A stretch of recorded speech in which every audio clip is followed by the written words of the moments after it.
नमस्कार। मैं हूं सच्चिदानंद वशिष्ठ और सज्जनों, बड़े दुख के साथ में कहना पड़ रहा है कि आज के समय में एक लव जिहाद जो चल रहा है, इस लव जिहाद के अंदर दोषी कौन है?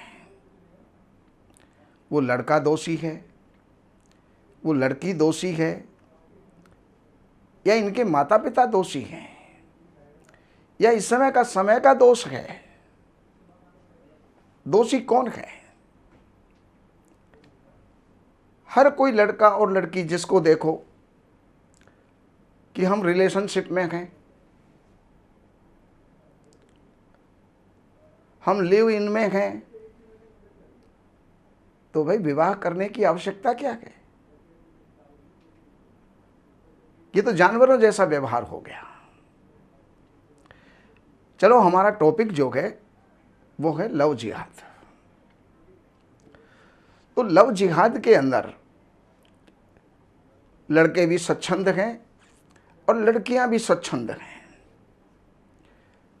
अपने मनमाने ढंग से कॉलेज जाना है, मार्केट जाना है, पार्क में जाना है, जहां भी कहीं जाना है, किसी की कोई जो है अड़चन नहीं है। तो ऐसी स्थिति में लड़की जब कहीं मार्केट जा रही है और कोई लड़का उसको देखता है, घूरता है, फिर मुस्कुराता है, फिर दोबारा वही क्रम चलता है, तीसरी बार मिले तो फिर वही क्रम चलता है, तो एक दिन ऐसा आ जाता है कि लड़की भी जो है मुस्कान दे देती है, अर्थात वो भी जो है मुस्कुरा देती है। अब यहाँ से सिलसिला चालू होता है। वो फिर थोड़ा सा और हिम्मत करता है, नाम पूछने की हिम्मत करता है, थोड़ा सा परिचय प्राप्त करने की हिम्मत प्राप्त करता है, और परिचय भी उसको दे दिया जाता है। अब परिचय देने के बाद में फिर दोस्ती होने लगती है।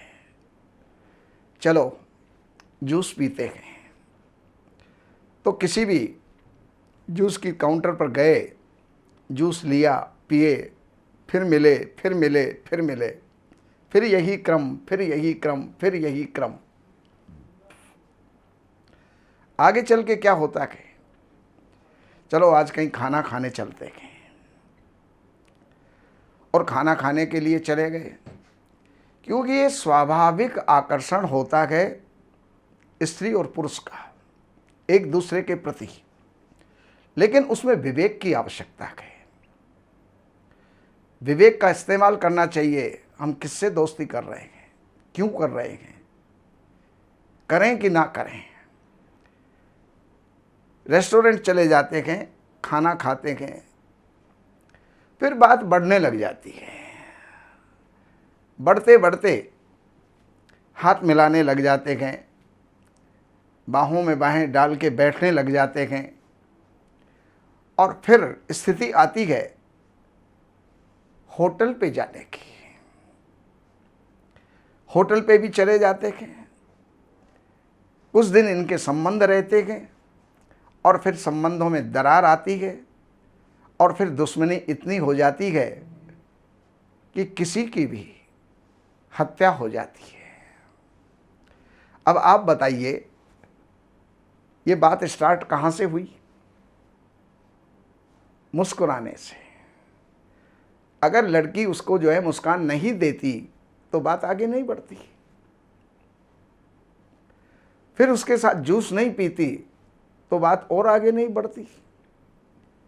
फिर रेस्टोरेंट में खाना, फिर होटल में जाना, और फिर बाद में वो जो है ऐसा ऐसा वादा कर देते हैं कि हम तो विवाह करेंगे और तुम्हारे बिना जिएंगे नहीं, वरना हम तो मर जाएंगे, ये हो जाएगा, वो हो जाएगा, और इस तरह से उनके शारीरिक संबंध भी हो जाते हैं।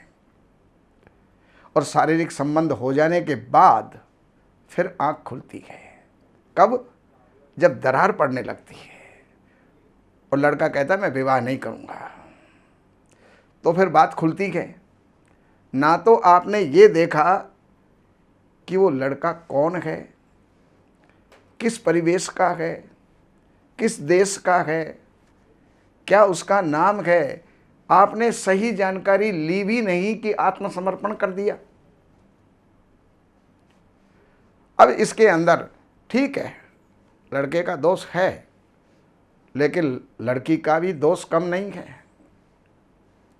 और इन सबसे ज़्यादा दोष है उनके माता पिता का, जो कि इतनी छूट दी गई। कहाँ जा रही है, क्यों जा रही है, क्या करने जा रही है, कोई जानकारी नहीं, क्योंकि उनको तो अपनी कमाई से मतलब है। मम्मी भी नौकरी पर, पिता भी नौकरी पर, तो बेटा और बेटी तो आज़ाद हैं, स्वच्छंद है, उनको कौन रोकने वाला है। तो इनके अंदर हमें आँख खोल के चलना चाहिए। लड़की को जो है हमेशा निगाह में रखना चाहिए। जैसे कि गोस्वामी जी ने कह दिया है, उसके ऊपर बड़ा विवाद भी हुआ, शूद्र पशु नारी ये सब ताड़न के अधिकारी। ताड़न का मतलब ताकना, देखना, उनको ताड़ते रहो, कहाँ जा रही है, क्यों जा रही है। और अगर आपने ये ताड़ना छोड़ दिया तो लड़की आपके हाथ से निकल जाएगी, और फिर बाद में पछताने से क्या होगा, बाद में कुछ भी लेना देना नहीं है। इसलिए संभलो तो पहले संभलो। तो ये मेरी हाथ जोड़ करके प्रार्थना है सभी भाई बंधुओं से कि मेरी बातों को अन्यथा ना लेकर के सही परिप्रेक्ष्य में इसको देखें और सोचें, समझें और उसका अनुपालन करें। बाकी जानकारियों के लिए ये नंबर हैं। जो भी ज्योतिष से, वास्तु से संबंधित जानकारी की आपको आवश्यकता है, आप ले सकते हैं। कार्यालय से अपॉइंटमेंट लेकर के, कार्यालय की सेवाएं अर्पण करके जो भी आप जानना चाहते हैं, जो भी आपकी समस्या है, उसका समाधान आप प्राप्त कर सकते हैं। नमस्कार।